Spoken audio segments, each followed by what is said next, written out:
गाली महाराज भागवत रूपी गंगा गावात आली.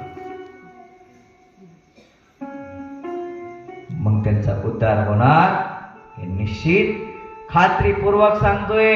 आणखी एकही कथा उद्धारात्मक केलेली कथा फेल गेलेली नाही हे आत्म्याचा विश्वास आहे. म्हणून खात्रीपूर्वक सांगतोय, ज्या ज्या 3 वर्षे मी कथा केल्या सगळ्या कथेनं मला कौल दिलेला आहे. या कथेमध्ये सुद्धा मला अपेक्षा आहे, कृष्ण परमात्म्याला मी साकडं घातलेलं आहे. या कथेनं सुद्धा मला 7व्या दिवशी कौल दिला पाहिजे. मोगम नाही करायची कथा. लक्ष देऊन ऐका बरं.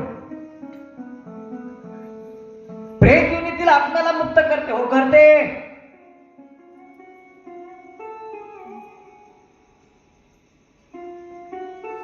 महात्मे सांगितले भागवत ग्रंथाच,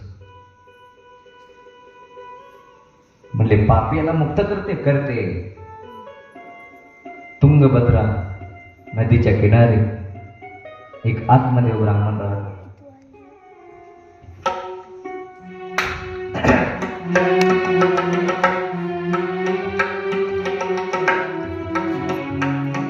टाळे टाळे क्या बात.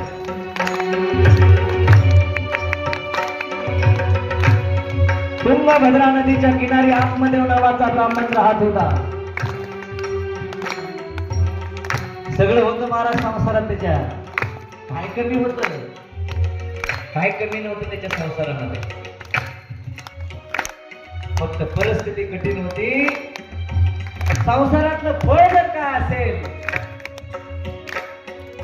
मुलगा किंवा मुलगी, त्या दाम्पत्याला असणं हे संसारातलं फळ आहे. लक्ष देऊन ऐका बरं माझ्या हातात. आत्मदेवाकडे सगळी संपत्ती होती, आत्मदेवाला मूल नव्हतं. एवढीच परिस्थिती नाही. गाईच्या गोठ्यात वासरू नाही, अंगणामध्ये झाड आहे, त्या झाडाला फळ नाही, फुलं नाही. आत्मदेव म्हणायचे त्या झाडावर पशु पक्षी सुद्धा बसत नाही. ज्या झाडाला फळं असतात ना माझ्या माता पित्यांनो, त्या झाडावर पशु पक्षी जास्त नसतात. ज्या झाडाला फळं नसतात शक्यतो तुरळक बसत असतात. आत्मदेवाच्या झाडाच्या समोर झाडावरती सुद्धा कोणता पशु पक्षी फिरकायला तयार. खिन्न झाला बिचारा. एखाद्याच्या घरी सगळं आहे, अंगणात पाळणा खेळत नसेल, घरात दारात एखादी गाय हंबरडा फोडत नसेल,